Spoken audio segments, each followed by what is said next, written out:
everyone. My name is Rachel with Aging Advantage, and Aging Advantage is a nonprofit who benefits seniors and disabled adults in the St. Louis area. And today we have Erin with us who's going to speak, and I'm so excited about her topic. So let's give it away to Erin. Thank you so much, Rachel. Appreciate it. Hello, everybody.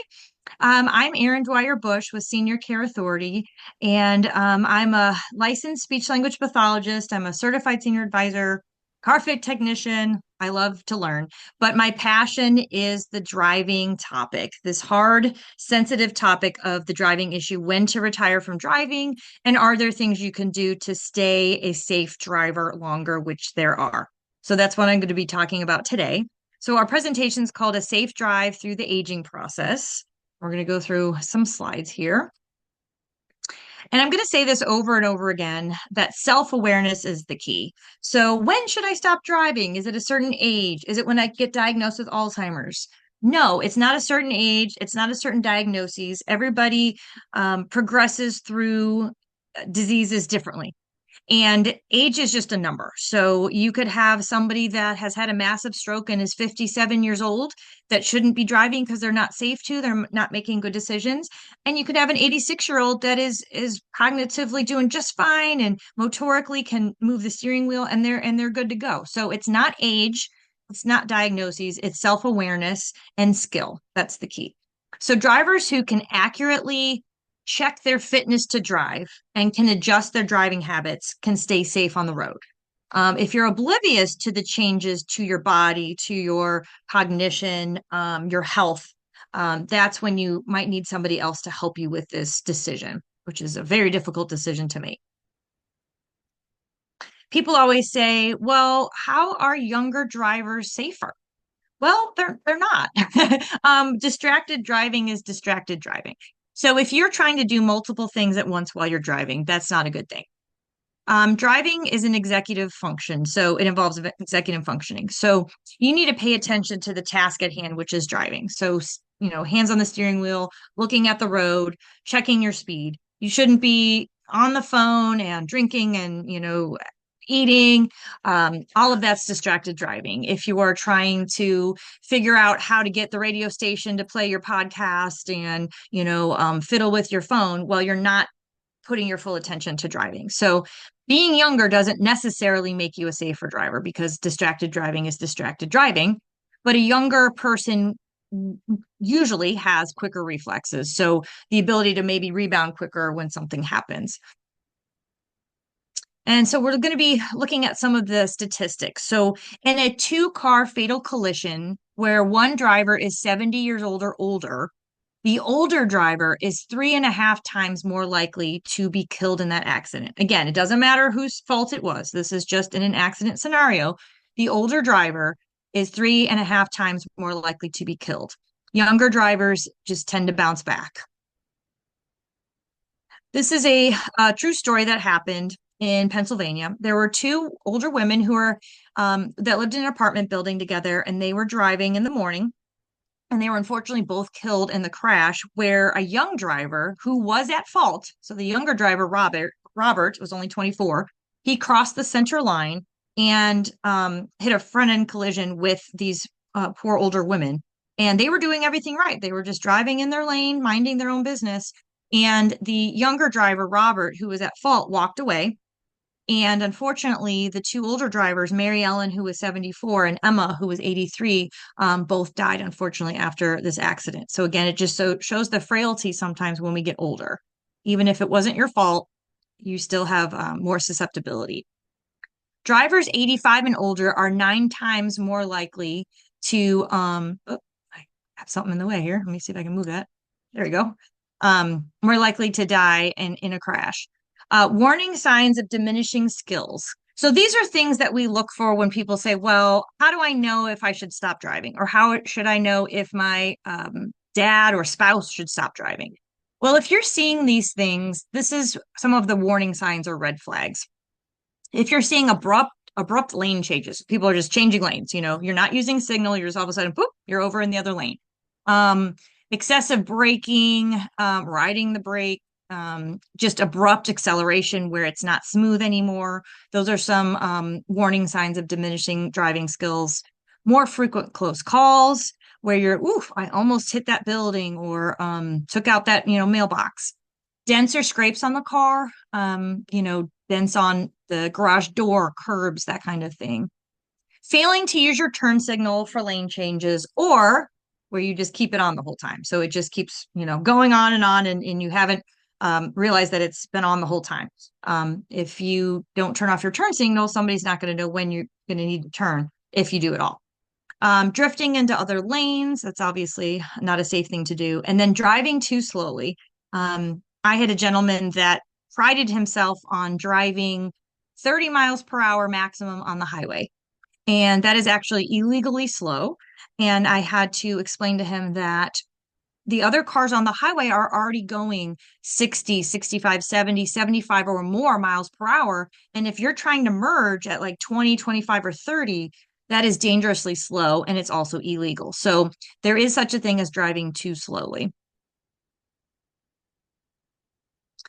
Some other warning signs are more conflict on the road. So you're getting honked at more frequently. There's a lot of frustration with other drivers. Maybe they're giving you gestures. You're doing things that are aggravating them in some way. Oblivious to the frustration of other drivers is also important. If I don't yield at a stop sign and it was my fault, I get honked at, I say, okay, I'm sorry, that was my fault. It's one thing to know what you did, and it's another thing to not, to just be oblivious. Oh, that honking couldn't possibly be at me. So that's an issue as well. If you're getting lost more often, especially in familiar places, you have gone to this doctor for 10 or 15 years and you forget how to get there. That's when we're concerned, not just being in a place that you've never been before and you get lost. That is very typical. That happens to all of us. And also reluctance from other people to ride with you. If you're starting to get people say, oh, that's okay, I'll drive myself, or I'll just meet you there, where they used to let you drive them, or maybe they don't let you drive the grandkids anymore. That's a warning sign as well, is that someone is concerned about your driving skills. So what can you do to stay safe on the road? These are some things that can help you continue to drive safely. It can reduce the risk, but it doesn't eliminate. There is no 100% here. But driving only on familiar roads. So trying to stay out of places where you have never been before. So that's a good thing to do. Driving on familiar roads. Driving shorter distances. Driving 3, 4, 5, 6 hours is very taxing. So trying to, drive shorter amounts, 10 minutes, 15, 20, is more helpful. And then driving on less traveled roads. So, if it's very congested areas, there's just more chance of conflict. So trying to go on less traveled roads. Avoiding rush hour traffic. So AM and PM, again, there's just more traffic on the road. Driving during the day only. Our night vision gets impaired. So, staying only during the daylight can help us. Avoiding bad weather driving. Making sure you're getting enough sleep. That can definitely affect your ability to drive. And avoiding driving on new medications until you know how you react. It's not a good idea to try some new medications and then go for a drive because you just don't know how it's going to interact with you and your body. And then driving a vehicle that truly fits you. If you're a petite person, you shouldn't be having this giant, Crown Victoria, or a big old truck that you can't maneuver and navigate around and you're constantly hitting curbs or that you can't get in. Making sure that the car fits you and also has some safety features, but that they're not all turned on so that you're distracted by them. There's a fine line. And you can take your car to your local mechanic or dealer, and they can change those safety features so that they only beep some of the time, or it's less sensitive or more sensitive. So ask them if your safety features are problematic or bothersome to you. So we're going to tell a story here where this couple was doing everything right. But unfortunately, they still got into a car accident. And this just shows you that sometimes it's just an error in judgment and you try to do everything right. But this couple was driving on their farm road that they've lived for a long time. And it was a Saturday morning. This was a tradition that this couple did. They would drive around their property in the car. on Saturday morning. So it wasn't rush hour. This wasn't inclement weather. This was a familiar road. They didn't go very far. But unfortunately, when they were trying to cross over the country road to the other side of their property, the gentleman who was driving, he only looked to the right to check if traffic was there. He didn't look to the left. And unfortunately, there was a semi truck coming and the semi ran into them. And unfortunately, they were both killed. So even if you take a lot of the precautions, it doesn't guarantee. So he made an error in judgment and he didn't look both ways before crossing the street. So these tips, as good as they are, won't insulate you from being involved in a traffic crash, but they can help reduce the likelihood. And again, those things that we talked about can help reduce the likelihood of a crash, staying on familiar roads, driving shorter distances, going on less traveled roads, so less busy roads, avoiding daytime hours. I'm sorry, avoiding rush hour traffic, driving during daytime hours only, so avoiding night driving, not driving during bad weather. So, if it's snowing, raining, ice, don't go out there and drive. Getting enough sleep, avoiding driving on new medications, and also having a vehicle that truly fits you and has some technology to help you navigate the roads safer.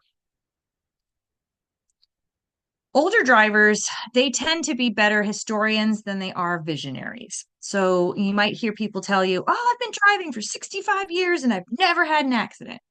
While that's great, we don't know that the next 5, 10, 15, even year will have the same result. At 80 years old, your body's not the same as it was at, 20, 30, 40 years old. So just because you haven't had an accident in your driving career to this point doesn't mean that you won't. And there's a lot of factors that have changed for you. Your metabolism, your physicality, maybe medications, health, maybe your eyesight, hearing. There's a lot of things that could have changed that make staying a safer driver be impacted. Intersections. So intersections are planned points of conflict in any roadway system. So this is where you just have to take extra caution at these intersections. Looking at this intersection, it gives me a little bit of a headache because I'm looking at how many lanes of traffic there are. This is a very large intersection. There are a lot of cars going in and out of this area at a time. There are multiple traffic lights. There are people that might run the light. There are people that might not go when the light turns green and they might sit there. They might be distracted. You might have pedestrians going in, walking through the intersection. There's a lot going on here. So I always suggest when the light turns green, not to go right away, because if somebody's going to run a light, they're going to run a light at pretty high speeds. They're not going to be going slowly. They're going to be trying to book it through that light. So if you're the first in line to go and the light turns green right away and you go, and someone's going to run that light, it's going to be then. So kind of just count in your head to 1,001, 1,002, 1,003, and then go to make sure that no one is going to try to run that light. And just take extra caution at intersections. There's a lot going on. Left-hand turns. So when you're making a left-hand turn in an intersection, this is an interesting statistic. So for each advancing year, oh, there's a fine here. For each advancing year of age after 65, it increases your odds of getting into an accident that involves turning left by 8%. So just every year after the age of 65. So something you can do is try to avoid left-hand turns. Now, doing a left-hand turn at a light is much safer than trying to turn left at a place that doesn't have a light. So this is just an interesting statistic, something to keep in mind on how to be safer is possibly avoiding left-hand turns, making all rights. So should an older driver consider restricting their driving? Maybe, maybe not. It depends. There's a lot of factors. So again, it's not a person's chronological age. That's not the absolute predictor of driving ability. Its impact shouldn't be ignored, but it's not the only predictor. It's not the only factor. So we're looking at health history. We're looking at medication usage. We're looking at physicality. Has somebody been in rehabilitation lately for a broken shoulder or leg? How is the strength? How is the cognition? How is our memory and our reaction time? And again, the car. How does the car fit the person? Where is the person driving? How is their vision? How is their hearing? There's a lot to look at when we're talking about the driving issue. So it's not just one factor. So this is just kind of a funny little cartoon. It says, I'm starting to think retesting seniors for driving isn't a bad idea. So there's two people standing there with kind of incredulous looks on their faces. And then we see this older woman in the car, and she says, I'll have a cheeseburger, large fries, and a black coffee. And she's talking to the blue US mailbox. So she thinks she's at a drive-through, but she is not. She is talking to a mailbox. So this is just kind of like a little bit of a funny here, but it's just pointing out sometimes, our cognition might be impaired, and we're not making the best choices when driving. Exercise and driving. So if there's anything you can do to help stay a safer driver, it would be exercise. So a Yale study concluded that safe, well-tolerated exercises do actually help older drivers. So a body, in motion stays in motion. If you don't use it, you lose it, basically is the mentality here. So the exercises that involve stretching activities with the arms and the legs, as well as walking, were really beneficial. And drivers who participated in exercise in this study made 37% fewer critical driving errors than those who did not exercise. But the real kicker here is the driving skills of the participants who did not exercise. Their driving skills actually declined over a 3-month period. So it didn't just stay stable. Their skills to operate a car declined over 3 months when they didn't exercise. So exercise really, really is key in staying a safer driver longer. Fall prevention and driving. So again, these things are linked. 1 out of every 3 older adults fall every year. And the older adults who've fallen are 40% more likely to experience a car crash. So some risk factors for falls could be lower body weakness, vitamin D deficiency. You could have balance or walking difficulty. It can be the medications you're on, vision problems. You could have, you just don't see the curb, or your depth perception is affected. You could have foot pain, or there could be improper shoes. Your shoes don't fit you correctly, or they're too tight or causing pain. Neuropathy in the feet. And then home hazards, if you have a lot of things, like throw rugs or a lot of items in the home that you could trip over, pets sometimes, so it can be a fall risk too. So making sure your home environment is safe to help reduce falls. So addressing the risk factors above is helpful, but then you can also improve your strength and balance by seeking occupational and physical therapy. And they can help you with the strength and mobility as well, which definitely has a positive impact on driving. So why are seniors reluctant to give up driving? Well, seems like a pretty easy question, because it's their independence. They want to be able to get up and go. They don't want to be dependent on other people. And this is why it's a sensitive topic, because it's not easy to give up driving. You feel very confined, and you don't want to have to depend on other people to get you where you want to go. So they might feel like they're a burden to others. So that's maybe why they don't give up driving. It could add to other losses you've already had. If you've lost, a friend or a spouse, or your health, or you've had to move to somewhere else because you can't maintain your home anymore. It's just one more loss to add on. And then they often perceive that they'll have fewer social opportunities.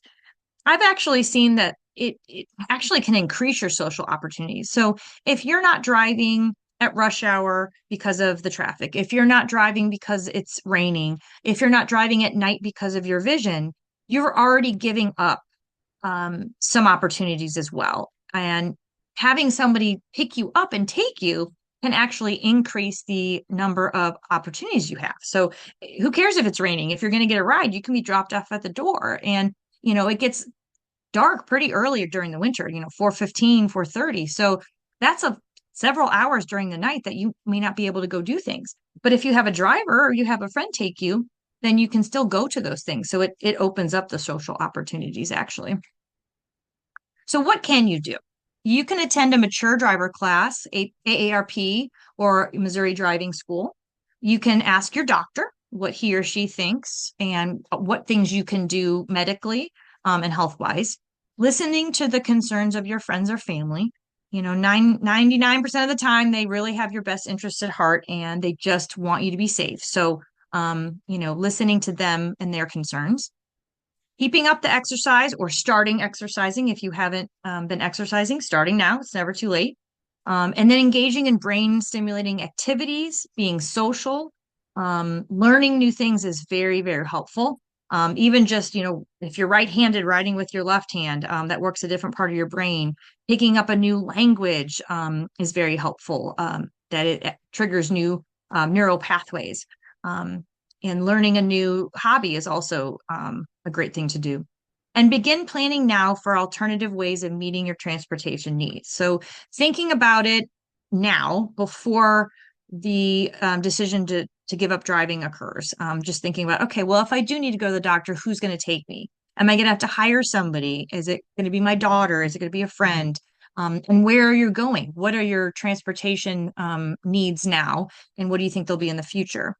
And learning about local transportation as well. There are certain communities that have built-in transportation. Brentwood and Maryland Heights have different options that for seniors if you live there. So again, just seeing what is out there, taxis, Uber, Lyft, friends and family. So, oh my gosh, this fly. General driving tips and tricks. So these are just some things I suggest doing. I do most of these things. So pulling through a parking spot whenever possible to avoid backing up.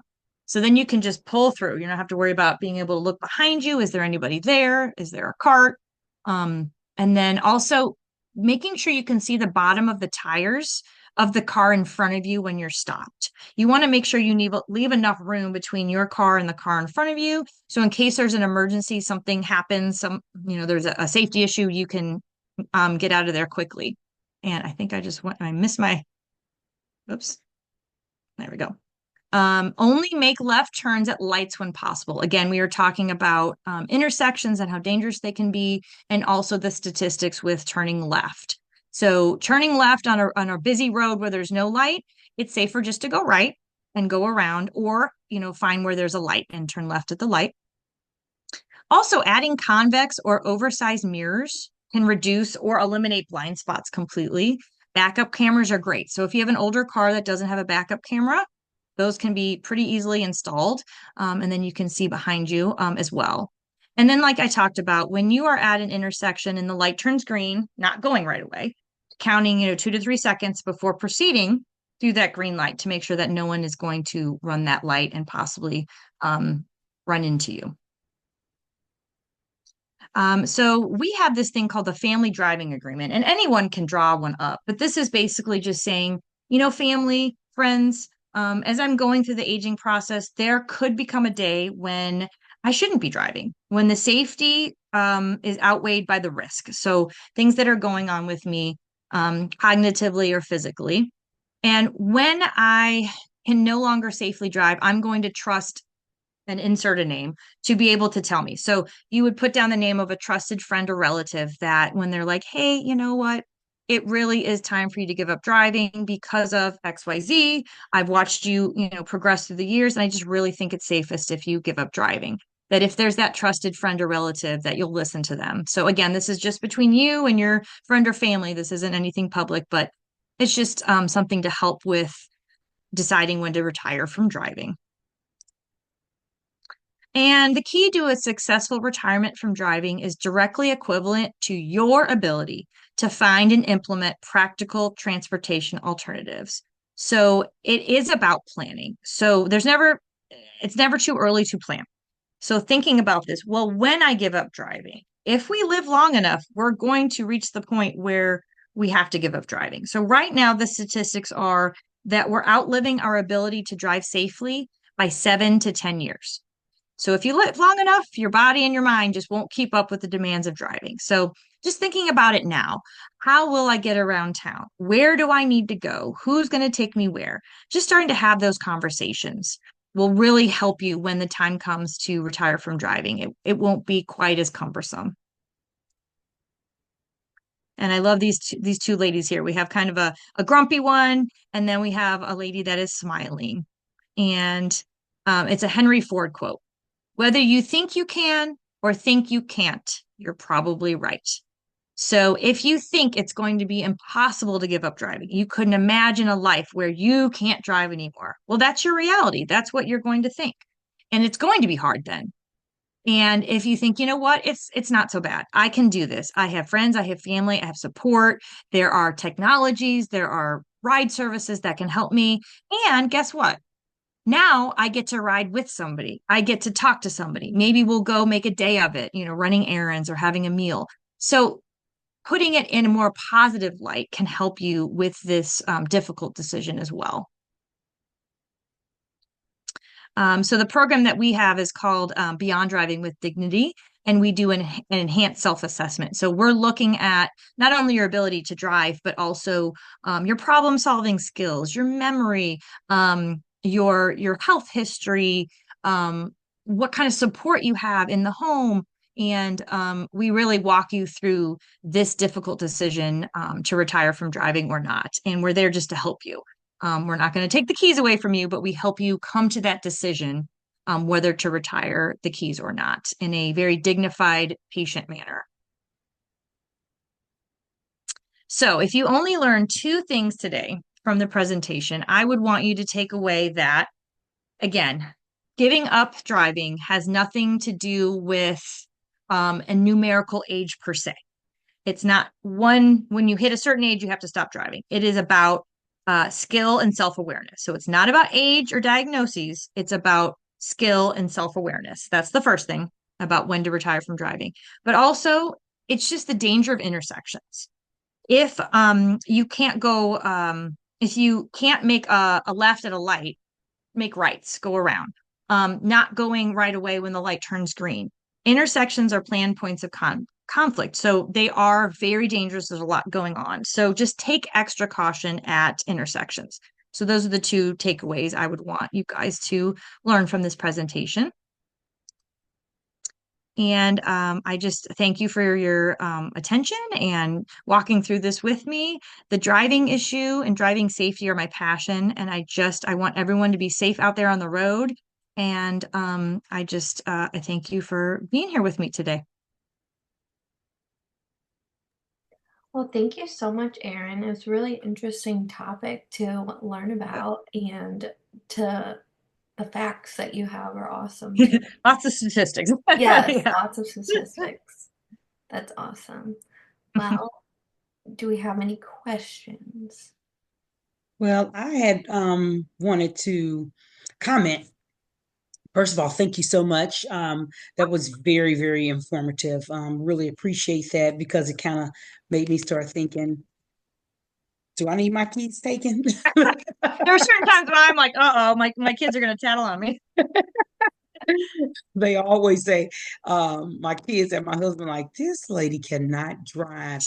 But I think one of the main things is, and it really made me laugh when you showed the slide where the person had the sandwich and trying to drive, and the kids on the bike trying to go across the street. That's me. Yeah, I'm always it's a trying lot. to do stuff, Uh-huh. while I'm driving. And I have It's a to lot. learn to stop that, Mhm.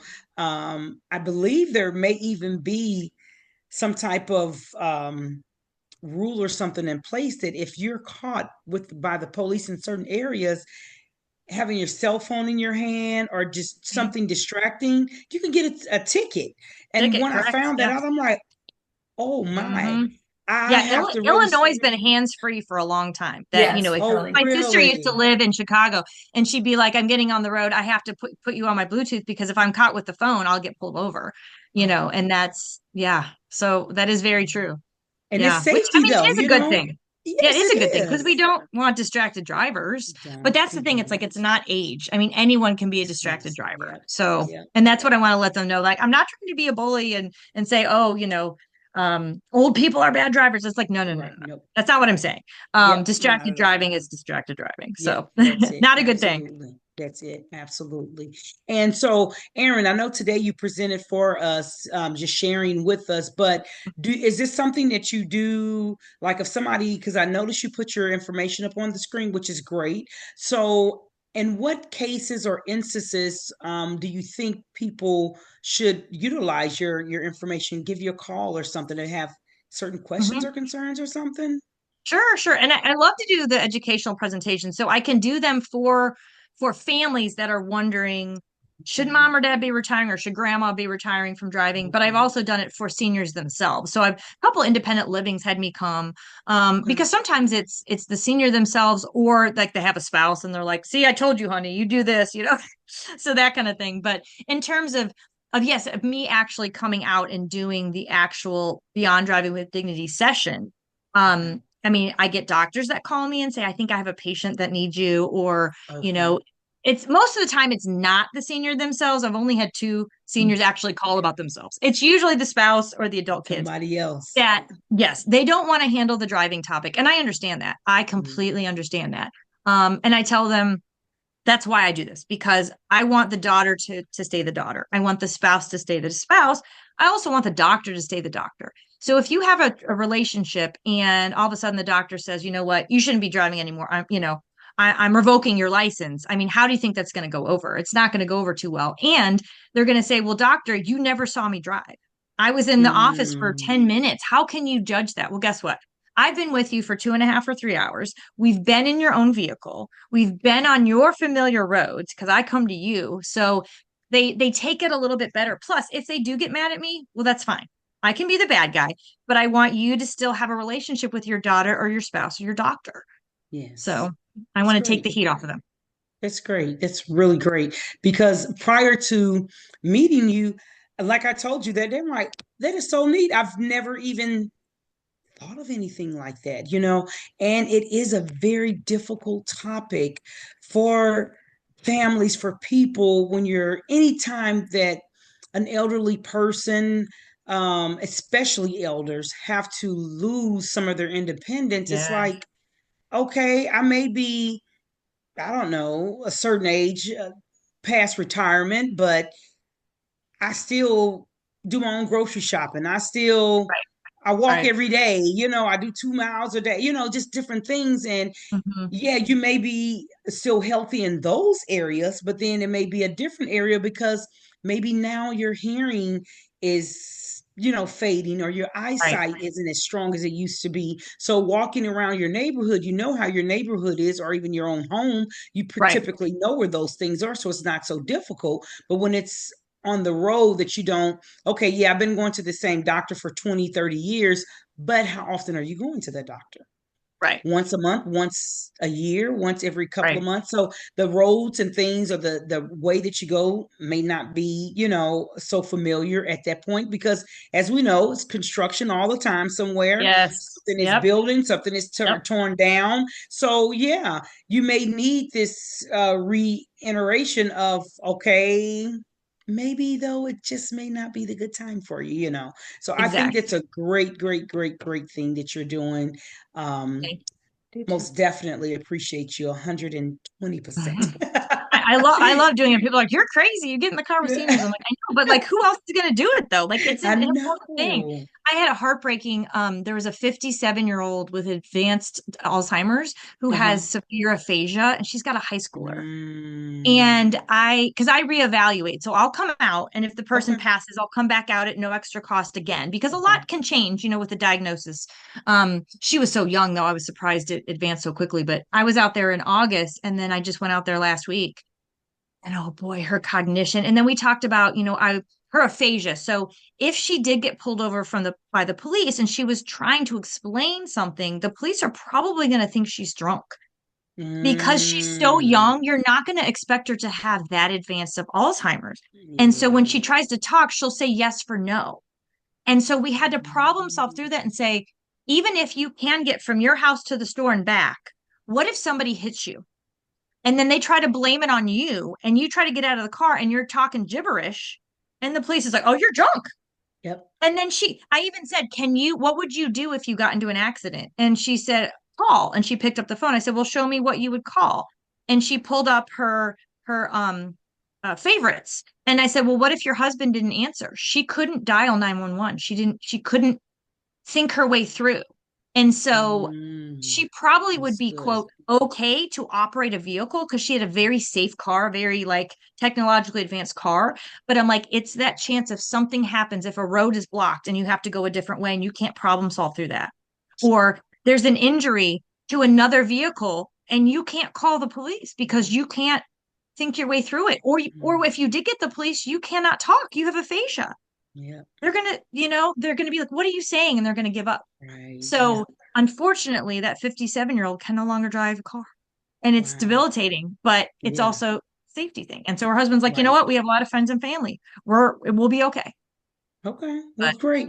She had great support. And I think that's very important too, your support group that you have, because if you, of course, it's something that you're losing and that's already difficult. But if you have the support of your friends and family to say, hey, I mean, hey, we are here when you need mhm, to go and what you need. I'll take you on Tuesday and hey, and I'll volunteer to take you on every Saturday or every other or whatever the case may be. But I exactly. think that helps a lot too when you have that strong support system that Absolutely. You can have to plan. actually, Yep. yeah, that's it. Exactly. Absolutely. Very Well, great. thanks for having me. Yes. Awesome. Well, I guess I'm finished, Rachel. Look, that was just so Alrighty. neat to me. I just Anything else? really, I could no talk driving all problem. day, so it's my favorite thing. Yes, well, it's a good topic too. I It mean, I feel really like is. it's not discussed enough, so Yeah. Yeah, this really Yeah. brings light I'm to with it. you. So I agree. Absolutely. awesome. Thank you.